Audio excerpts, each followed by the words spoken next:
Good morning. My name is Doug Water, formerly the vegetable crop specialist at the University of Saskatchewan, now working as a private crop consultant, trying to help the vegetable industry in Saskatchewan overcome some of the many challenges that we encounter every year.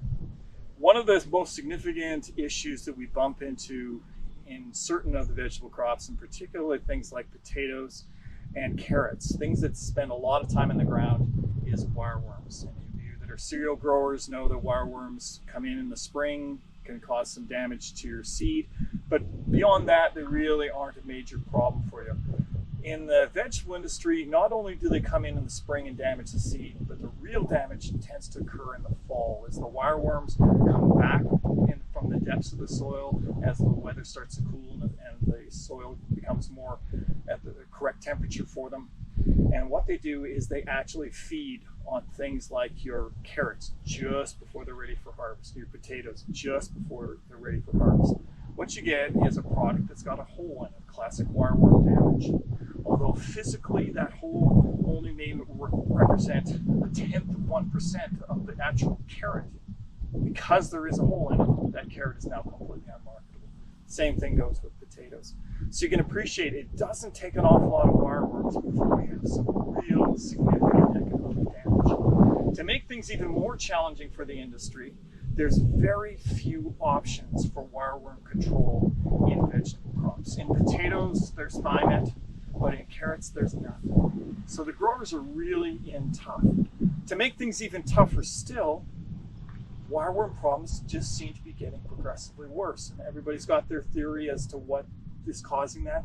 One of the major contributing factors is the fact that 10 years ago, we lost one of the most effective products at actually killing wireworms. Most of the products that are on the market right now for seed treatments do not kill the wireworms, they simply repel the wireworms. So your seed is protected, but the wireworm population never really goes into decline and in fact just keeps on building. So we find ourselves in a real jam right now. Or do we? And that's one of the things that's interesting is every once in a while we get lucky and a new product comes up that may really help us out. In this particular case, this is a BASF product. Broflanilide is the active ingredient for use in cereal crops as a seed treatment in cereal crops. It's called Teraxxa.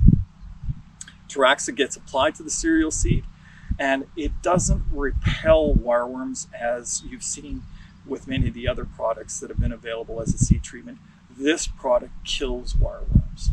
So in this particular case, the concept that we're looking at in this trial, and this is funded under the Strategic Field Program of SaskAg, is to look at the potential to use Teraxxa seed treatments not only to protect the cereal crop, but also potentially to eliminate enough of the wireworms that perhaps in subsequent years it may be safer to grow vegetable crops in those fields. So this trial is all about looking at the impact of the Teraxxa treatments on the wireworm populations in the field, not only in the year of treatment, and that's this year, but we're also going to be monitoring the impact of the treatments on populations in following years. So the way this trial is set up is it's very straightforward. Is we have strips in this field that are planted to Teraxxa treated seed, and adjacent we have strips that are planted to untreated seed. And what we've been doing all season long is monitoring the populations of wireworms in the field. And the first thing we like to say, or we're happy to report, is, oh yeah, we got wireworms, lots of wireworms in this field. So we're getting some good data that we are certainly seeing signs of dead wireworms in areas. So we think the treatments are working. We try to keep ourselves unbiased in terms of not really knowing which treatments are which, but it's hard to mistake a dead wireworm. So the way that we are sampling things is we're using carrots as our bait. Wireworms love carrots, so we open up the furrow, and this goes right in line with the row of wheat that has or has not been treated with Teraxxa. We put the carrot pieces in at the same approximate depth that the seed would have been planted. We will then cover it in, wait 2 weeks, then we'll come back. We'll actually inspect the carrots for damage by wireworms and whether there's wireworms actually present in the carrots. Once a wireworm finds a carrot, they do tend to stick around and keep on feeding on it.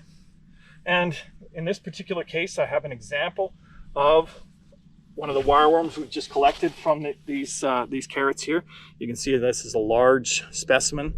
Wireworms persist in the soil like this. This particular wireworm has about a 4-year lifespan, so this would be a 4-year-old. And you can see the damage right by my thumb here that is created in the carrots. So that's what we're looking for in this particular trial. As I said, it's a 2-year trial, so next year we will be coming back into the same field, reestablishing these bait traps in the treated areas and the non-treated areas, and seeing whether we actually control a wireworm problem in a subsequent vegetable crop by treating the crop the year in advance with Teraxxa. So stay tuned for those results.